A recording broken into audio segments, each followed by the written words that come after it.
Thank you, Mr. Speaker. Australia is coming back. Yeah.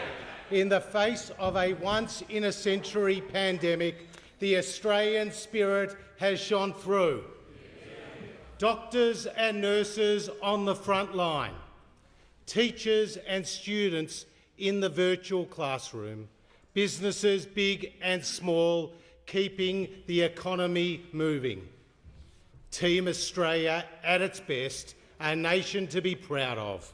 Yeah. Mr. Speaker, we have come so far since the height of the pandemic. Treasury feared unemployment could reach 15% and the economy could contract by more than 20%. This would have meant more than 2 million Australians unemployed. It would have been the equivalent of losing the agriculture, construction and mining sectors. But, Mr. Speaker, today the reality is very different. Ahead of any major advanced economy, Australia has seen employment go above its pre-pandemic levels. At 5.6%, unemployment today is lower than when we came to government. This is remarkable because Australia's fate could have been so much worse. The United Kingdom, France and Italy have all contracted by more than 8%. Japan and Canada by around 5%. Australia just 2.5%. On the health front, the catastrophic loss of life seen elsewhere has been averted. Early and decisive action saved lives and livelihoods. We closed our borders, the Prime Minister established the National Cabinet, and unprecedented support is seeing the country through the biggest global economic shock since the Great Depression. JobKeeper kept 3.8 million people in their job. Yeah. JobSeeker helped 1.5 million people without work. And the cash flow boost supported 800,000 businesses and not-for-profits. And additional payments went to millions of pensioners, carers, veterans and others on income support. All made possible because we entered this crisis from a position of economic strength. But, Mr. Speaker, it has come at a significant and unavoidable cost.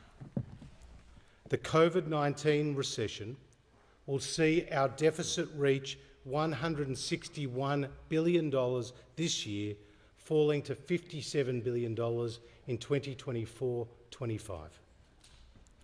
With more Australians back at work, this year's deficit is $52.7 billion lower than it was expected just over 6 months ago in last year's budget. Net debt will increase to $617.5 billion, or 30% of GDP this year, and peak at $980.6 billion, or 40.9% of GDP in June 2025. This is low by international standards. As a share of the economy, net debt is around half of that in the United Kingdom and the United States, and less than a third of that in Japan.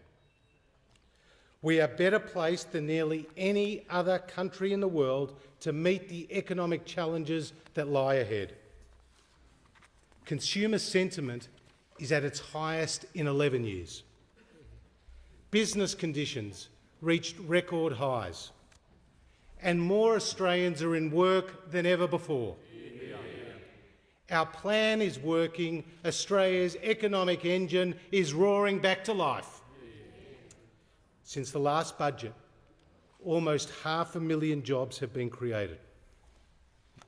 Tonight, I outline the Morrison government's plan to secure Australia's economic recovery and build for the future.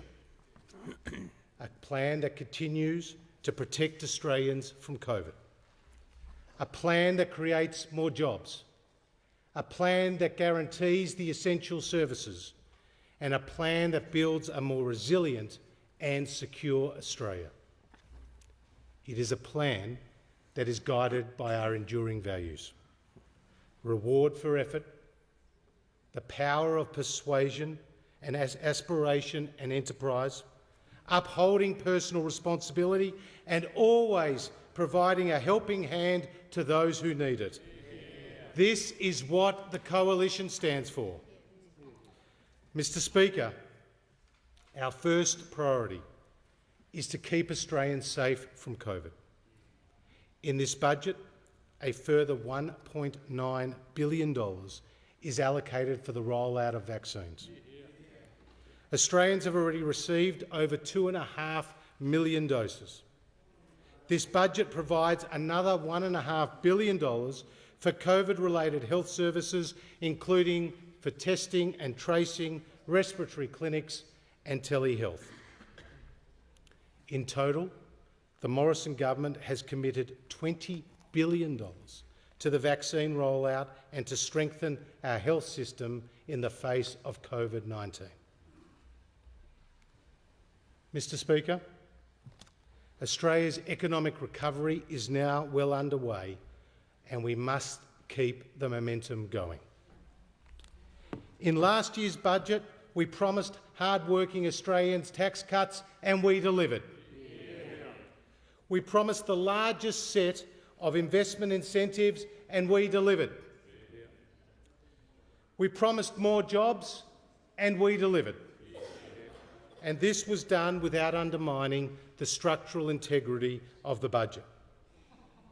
But, Mr. Speaker, this pandemic is not over, and for as long as the virus persists, so will we. So tonight, we go further, announcing that over 10 million low and middle income earners will benefit from a new and additional tax cut. A stimulus measure that will support the recovery and build on tax cuts that we announced in last year's budget and budgets before that. Low and middle income earners will receive up to $1,080 for individuals or $2,160 for couples. More of their money in their pockets to spend across the economy, creating jobs. Under the Coalition, taxes will always be lower and hard-working Australian families will always be better off. Mr. Speaker, 8 out of 10 jobs are in the private sector. A sustainable recovery requires a strong private sector. Our record investment incentives are filling the order books of the nation. Over 99% of businesses employing over 11 million workers can write off the full value of any eligible asset that they purchase. This has seen their spending on machinery and equipment increase at the fastest rate in nearly 7 years. So tonight, we again go further, announcing the extension of these measures for a further year until the 30th of June 2023, so a tradie can buy a new ute, a farmer a new harvester, and a manufacturer expand their production line. Mr. Speaker, when construction work began to dry up, HomeBuilder came to the rescue. New house starts are now at their highest level in 20 years. New loans to first home buyers reached their highest level in nearly 12 years. HomeBuilder has been a huge success. And our $2 billion investment in affordable housing is bringing on more supply. Mr. Speaker, in this budget, our housing measures go even further, helping another 10,000 first home buyers build a new home with a 5% deposit, supporting 10,000 single parents to purchase a home with as low as a 2% deposit, increasing the amount that can be released under the first Home Super Saver Scheme from $30,000 to $50,000. Mr Speaker, under the Coalition, home ownership will always be supported. Mr Speaker, we know that some sectors and regions across the country continue to do it tough. That is why this budget provides a further $2.1 billion in targeted support for aviation, tourism, the arts and international education providers. More than 800,000 half-price airfares, support for more than 200 productions, grants to English language course providers and extending our small business loan scheme, which has already helped more than 45,000 businesses access low-cost finance. And we're also providing tax relief for around 1,000 small brewers and distillers across the nation. Mr Speaker, small and family businesses are the engine room of our economy. They are at the heart of every local community. As they strive to recover, we need the tax system to work for them, not against them. So tonight we provide small business with peace of mind that an independent umpire will stand between them and the tax office when it comes to debt recovery actions. We will take these disputes out of the courts and let small business get on with what they do best. Under the Coalition, small business will always be stronger. Mr Speaker, we need to equip Australians with the skills that they need to get a job today and tomorrow. In this budget, we double our commitment to the Job Trainer Fund, supporting a total of more than 450,000 new training places to upskill job seekers and young people. At a cost of $2.7 billion, we will create 170,000 new apprenticeships and traineeships. Building on the 100,000 new apprentices we have already helped into a job in the first stage of the program. We will help more women break into non-traditional trades with training support for 5,000 places, and will provide 2,700 places in Indigenous girls' academies to help them finish school and enter the workforce, and more STEM scholarships for women in partnership with industry.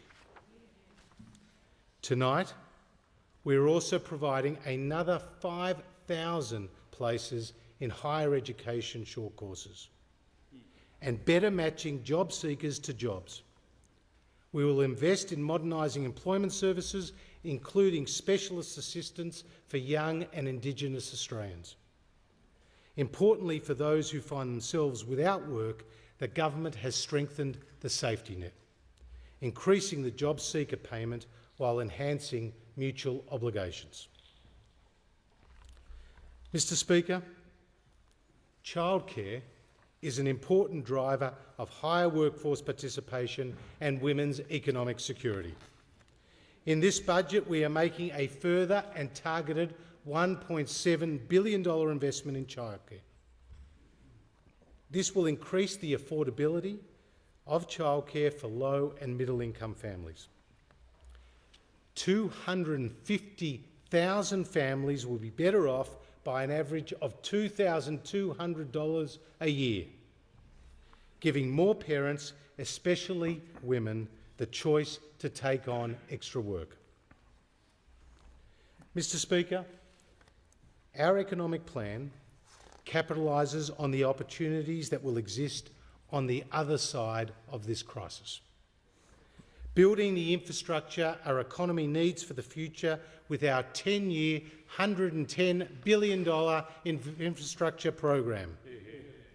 Tonight we make $15 billion in additional infrastructure commitments, including for the North-South corridor in South Australia, the Great Western Highway and Newcastle Airport in New South Wales, the new Melbourne Intermodal Terminal in Victoria, the Bruce Highway in Queensland, MetroNet in Western Australia, highway upgrades in the Northern Territory, light rail stage 2A in the Australian Capital Territory and Midland highway upgrades in Tasmania.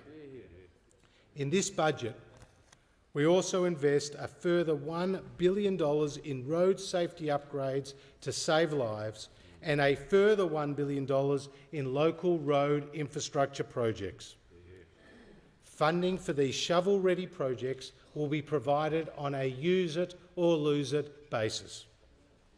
And through the Building Better Regions Fund, we'll support a further $250 million of regional community infrastructure projects, creating more jobs. Mr. Speaker, under the Coalition, regional Australia will never be taken for granted. Throughout the pandemic, we have seen how quickly Australians have adopted, changing the way we work, shop and communicate, a trend that will only accelerate. Digital infrastructure and digital skills will be critical for the competitiveness of our economy, creating massive opportunities for growth and jobs. In this budget, we are investing $1.2 billion in our digital economy strategy, establishing a new national network of artificial intelligence centres to drive business adoption of these new technologies, expanding our Cyber Security Innovation Fund to train the next generation of cyber security experts, and undertaking a digital skills cadetship trial which combines workplace and vocational training. Mr. Speaker, Australia's manufacturing sector will be a key driver of future jobs and higher wages. That is why we have already committed $1.5 billion to expand manufacturing activity and create jobs across 6 priority areas, including medical products and clean energy. We backed in our modern manufacturing strategy with an additional $2 billion in research and development incentives.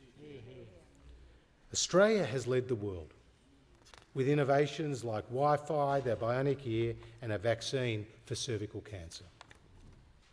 And we want to see more innovation commercialised in Australia. And so tonight, we are launching a new patent box starting on the 1st of July next year. Under the patent box, income earned from new patents that have been developed in Australia will be taxed at a concessional 17% rate, almost half the rate that applies to large companies. The patent box will apply to the medical and biotech sectors, and we will consult on expanding it to the clean energy sector.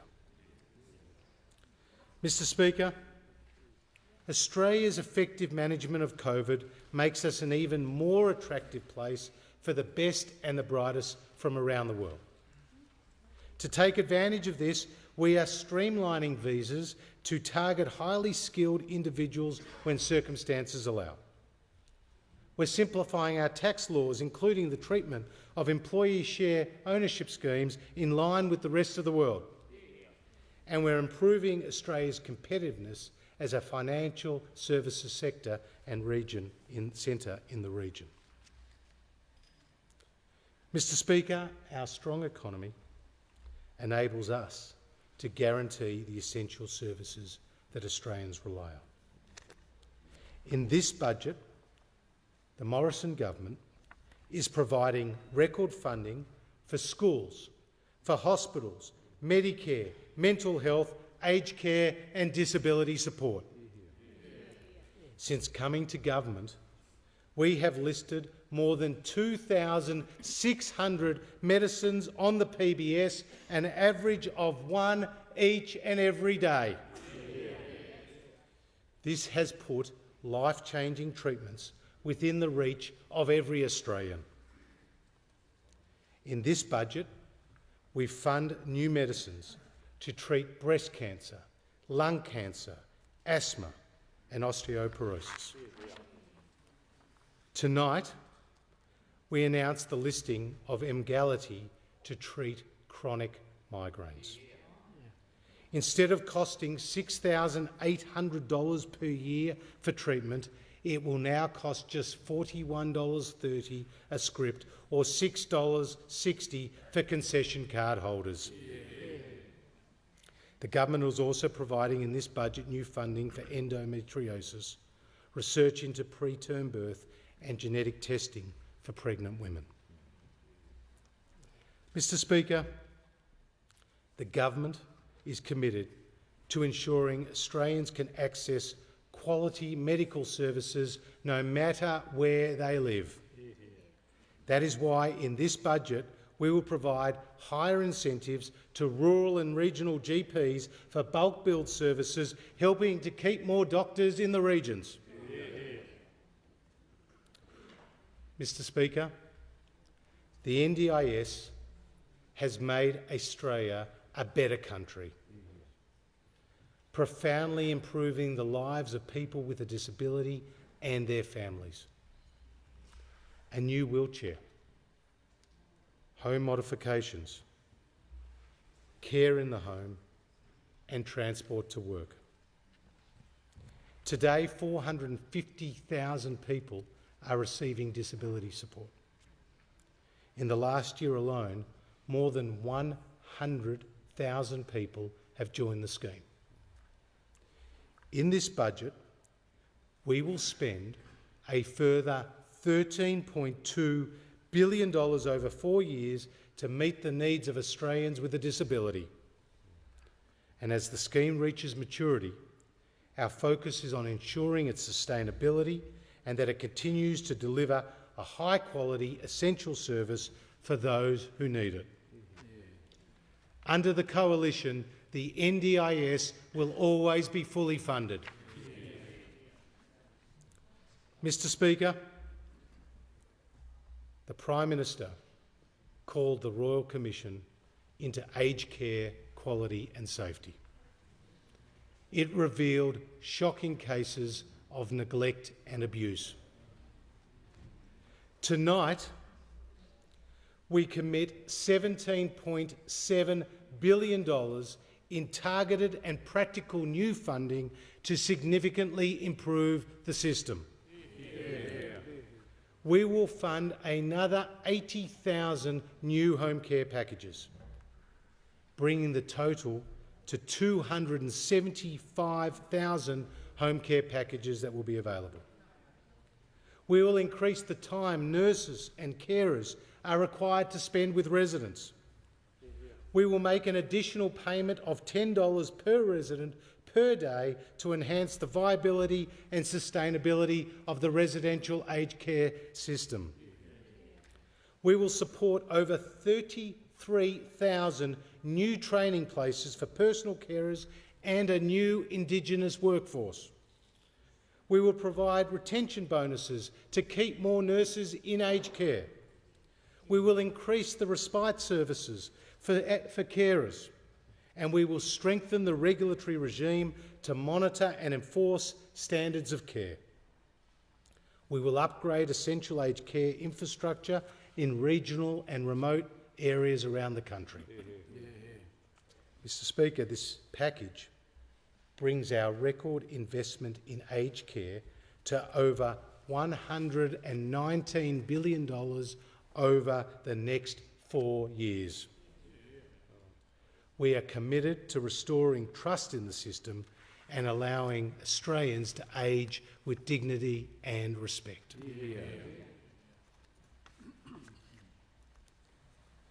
Mr. Speaker, everybody listening tonight knows somebody who is struggling with their mental health. Suicide is the leading cause of death in Australia for those aged 18 to 44. Tragically, over 65,000 of our fellow Australians attempt to take their own life each year. These are not just statistics on a page. These are our family, these are our friends, these are our colleagues. In every budget, we have committed more resources to frontline services. Beyond Blue, Lifeline, Kids Helpline. Tonight, we extend our support with a $2.3 billion commitment to mental health and suicide prevention. Yeah. More Headspace centres to support more young Australians. Expanding this model to those aged over 25 with a new Head to Health national network of 40 centres. Increased funding for the treatment of people with eating disorders. Greater access to psychiatrists, psychologists and GPs through Medicare. Universal care and access for people who have been discharged from hospital following a suicide attempt. A new National Suicide Prevention Office. And as the Prime Minister has announced, we will establish a Royal Commission into defence and veterans' suicide. Mr Speaker, we have nearly doubled spending on mental health since we came to government. It is a clear national priority. It goes to the heart of who we are as Australians, helping those who need it most. Mr Speaker, in this budget, the government is investing record funding in education. We've already doubled school funding since we came to office. Our focus is on lifting student outcomes and better equipping teachers. Mr Speaker, tonight we also commit $2 billion to fund preschools with reforms to improve participation. Preschool is a vital time in a child's development and prepares them for the educational journey ahead. In this budget, we're also providing more than $19 billion in funding for our universities in 2021-22. And as a result of decisions made during this pandemic, this year there are 30,000 more places at Australian universities. Mr Speaker, all Australians have the right to be safe. The reality is that for too many women, this is not their experience. 1 in 4 women experience violence from a current or a former partner. This must stop, and we must do all we can to end all forms of violence against women and children.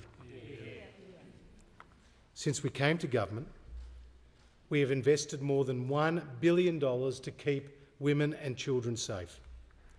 And tonight we invest a further $1.1 billion in women's safety, delivering more emergency accommodation, more legal assistance, more counselling, more financial support, including cash payments for those escaping abusive relationships, more targeted services for Indigenous, migrant and refugee women and women with a disability.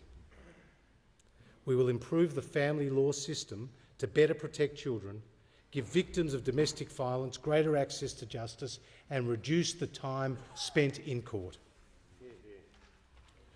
Mr Speaker, sexual harassment is unacceptable in any context.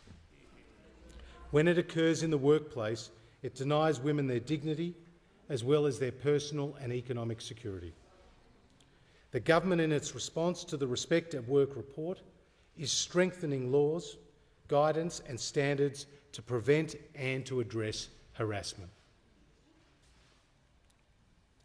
Mr Speaker, we want all Australians to get the most out of the superannuation system. On average, women retire with less superannuation than men. So tonight, the government will remove the current $450 per month minimum income threshold for the superannuation guarantee. This will improve economic security in retirement for around 200,000 women. Our plan will also make it easier for Australians to prepare for retirement and to be more secure once in retirement. We will improve flexibility by no longer requiring older Australians to meet a work test before they can make voluntary contributions to superannuation.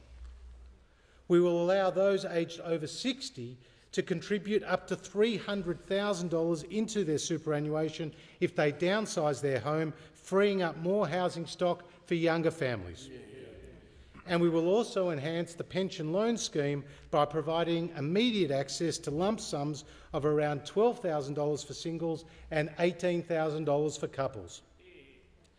Under the Coalition, Australian seniors will always have more control over their money.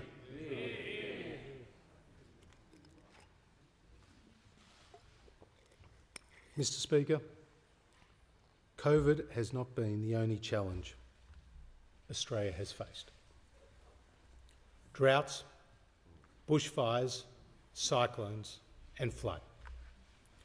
This budget provides more resources to help Australians prepare, respond and recover from these natural disasters. A new National Recovery and Resilience Agency to lead our response to natural disasters.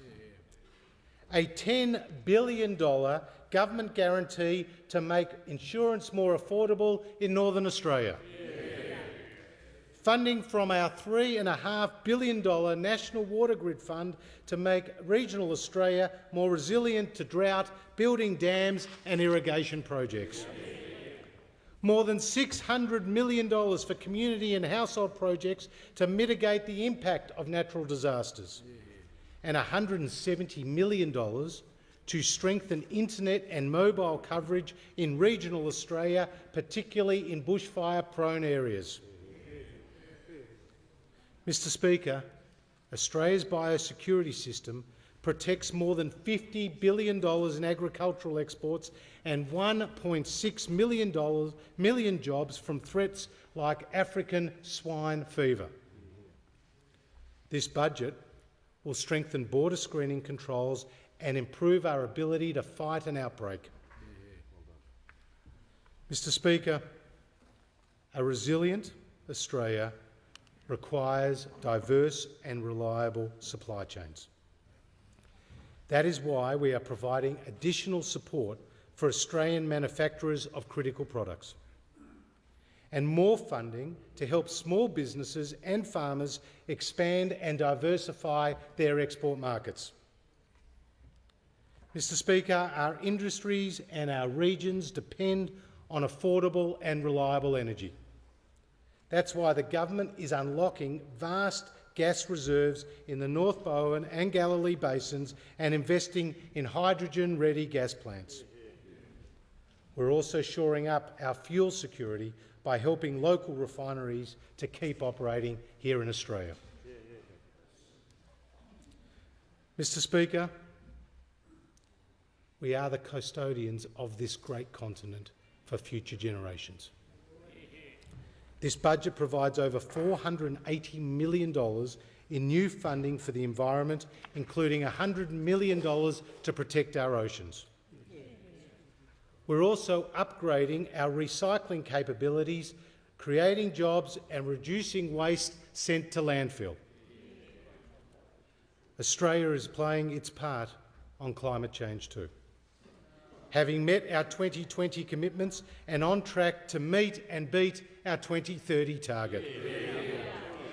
Australia is on the pathway to net zero, and our goal is to get there as soon as we possibly can, preferably by 2050. We will do this with a practical, technology-focused approach. Technology, not taxes, Mr. Speaker. Already we have the highest uptake of rooftop solar in the world and are supporting major energy projects like Snowy 2.0 and Battery of the Nation. And in this budget we are investing a further $1.6 billion to fund priority technologies, including clean hydrogen and energy storage. Our approach will strengthen the economy create more jobs and reduce emissions. Mr. Speaker, while we have been fighting COVID, other threats to our national security have not gone away. To keep Australians safe from these threats, whether domestic or foreign, the government is providing an additional $1.9 billion over the decade to strengthen our national security, law enforcement and intelligence agencies. We also need to be prepared for a world that is less stable and more contested. That is why we are investing $270 billion over 10 years in Australia's defence capability. The Australian Defence Force continues to protect and uphold our national interests abroad and at home. Our Defence Force are always there for us, and we are forever indebted to them. Mr. Speaker, this pandemic is far from over. Around the world, there are more than 800,000 new COVID cases every day. The global economic environment remains uncertain. The euro area has fallen back into recession, but Australia is now well on the road to recovery. Our economy is forecast to grow by 1.25% in 2021, rising to 4.25% in 2021-22. Employment is at a record high, with 75,000 Australians in jobs more than they were before the pandemic. And this budget will help create more than 250,000 more jobs by the end of 2022